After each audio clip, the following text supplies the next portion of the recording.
अब तो भगवान का चक्र सुदर्शन दुर्वासा बाबा के पीछे पीछे, आगे आगे दुर्वासा और पीछे पीछे महाराज भगवान का चक्र सुदर्शन चला जा रहा है।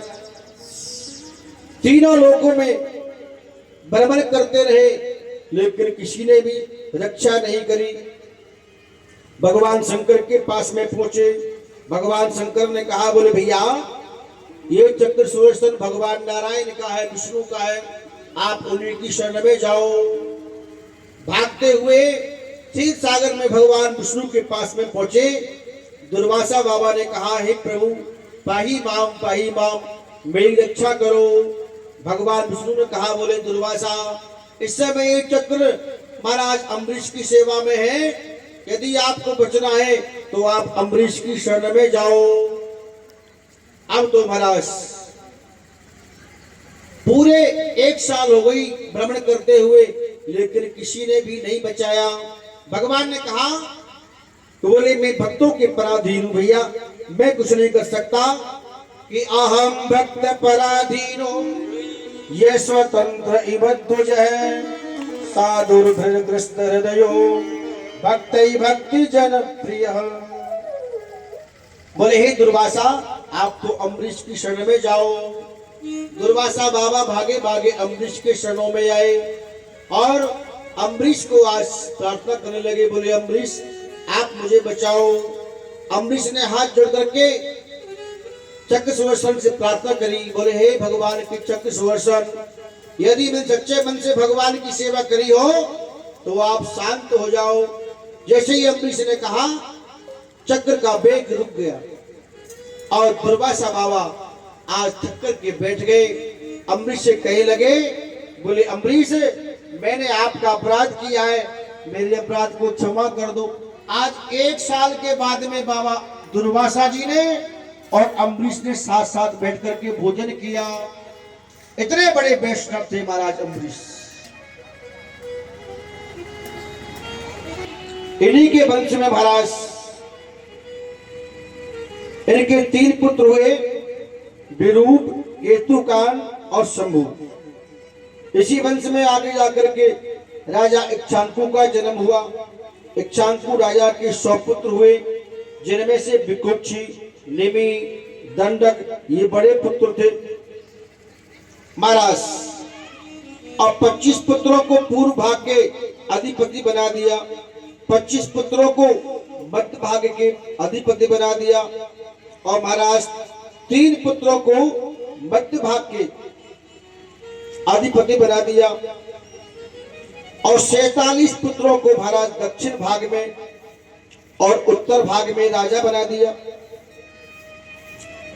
महाराज। इसी वंश में आगे जाकर के विकुक्षी से पुरंजय का जन्म हुआ, इंद्रबाग का जन्म हुआ और ककुत्स पुत्र का जन्म हुआ।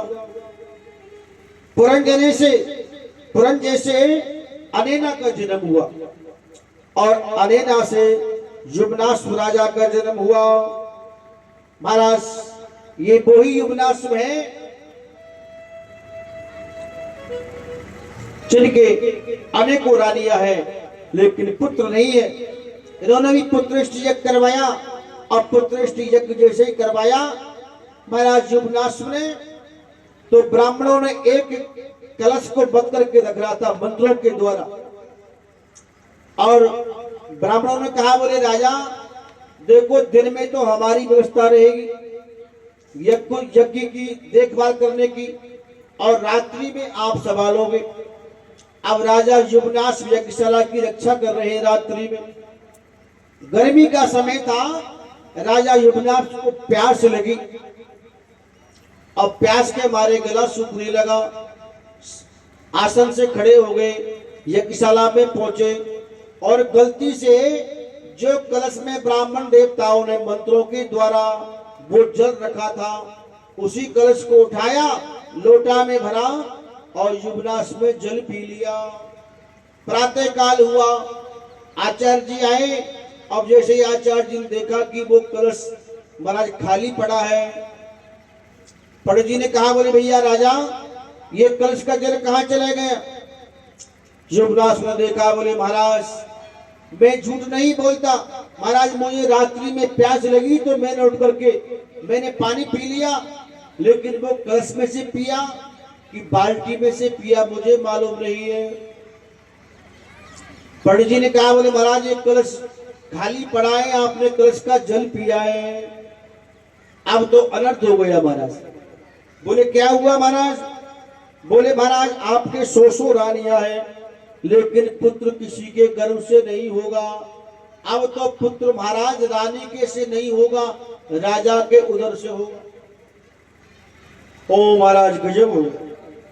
अब महाराज समय आया, वो कालांतर में राजा युवराज अब गर्भवती हो गई, बच्चा पेट में आ गया। महाराज वशिष्ठ जी के पास में पहुंचा।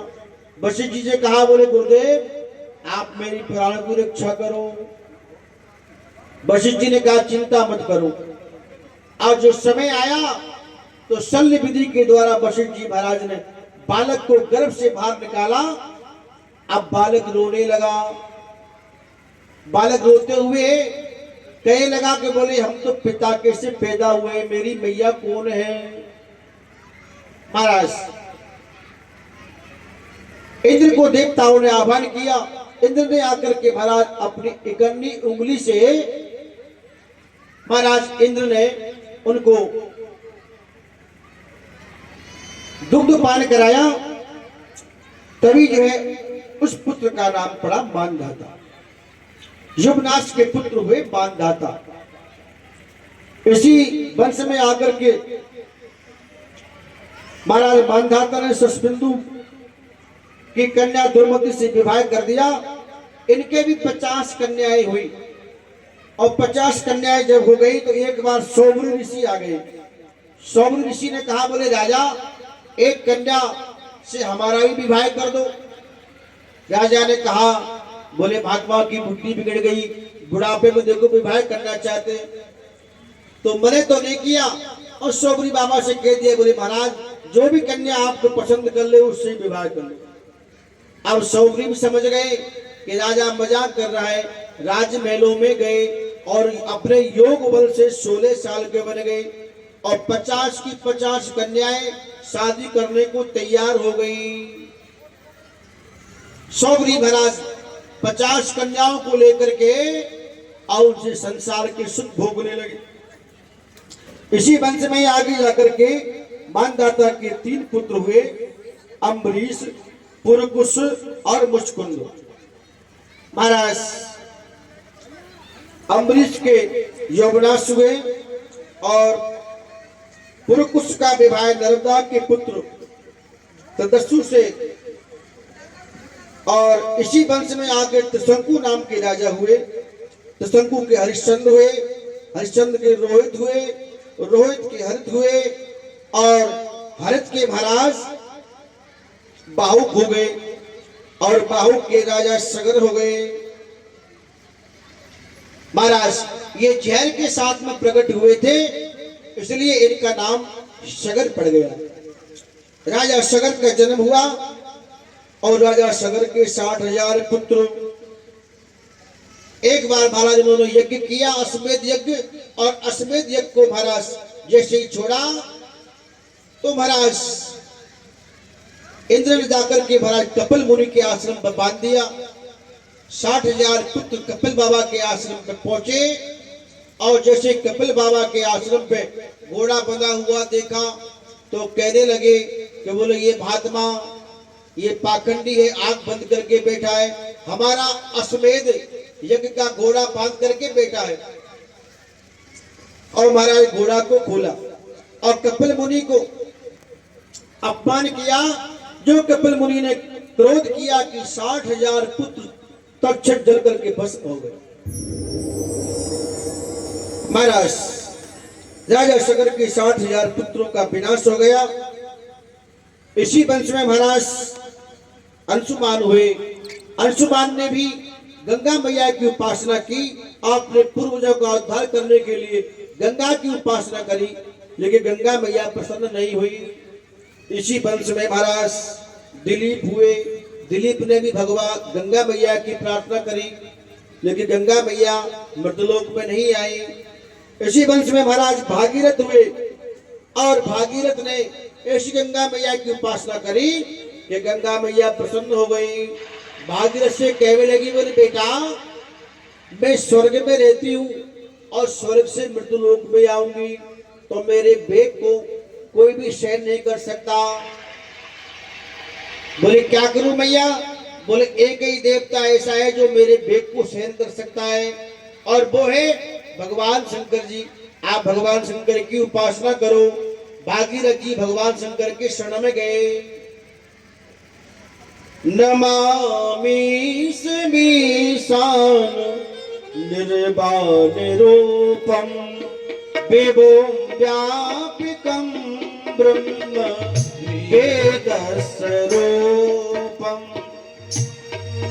निजं निर्गुणं निर्विकल्पं निरीहं चिदाकाशमाकाश वासं भजेहम्। महाराज भगीरथ जी ने भगवान शंकर की प्रार्थना करी। भगवान भोलेनाथ अस्त्रों से प्रसन्न हो गए और कहने लगे, बोले बेटा क्या चाहते हो? बोले हे प्रभु गंगा मैया स्वर्ग से मृत्युलोक में आना चाहती है, उनके बेग को आप सहन करो। भोले बाबा ने कहा, बोले बेटा आपकी गंगा मैया से कहो वो अपने पूरे बेग के द्वारा पधारे, उनका स्वागत है। और भगवान शंकर ने अब जटाओं को बिखेर दिया और बैठ गए आसन लगा करके। स्वर्ग से गंगा मैया पधारी और भोले बाबा ने अब जटाओं में ही बांध करके और विलीन कर लिया। गंगा मैया का नाम पड़ गया जटा शंकरी। बड़े प्रेम से बोलो जयकारा, बोलो जटा शंकरी गंगा मैया की। गंगा मैया भगवान शंकर जटाओं में विलीन हो गई। एक बूंद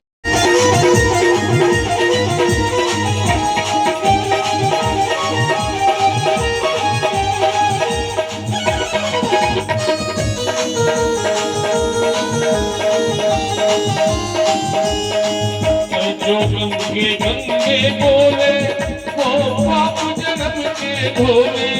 जो गंगे गंगे बोले वो पाप जन्म के धोले।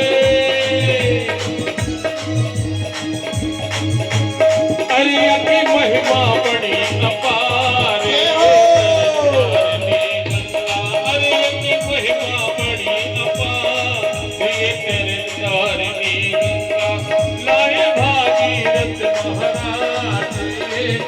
तारनी गंगा तारनी गंगा कोई पाप नाथनी गंगा कोई पाप नाथनी गंगा।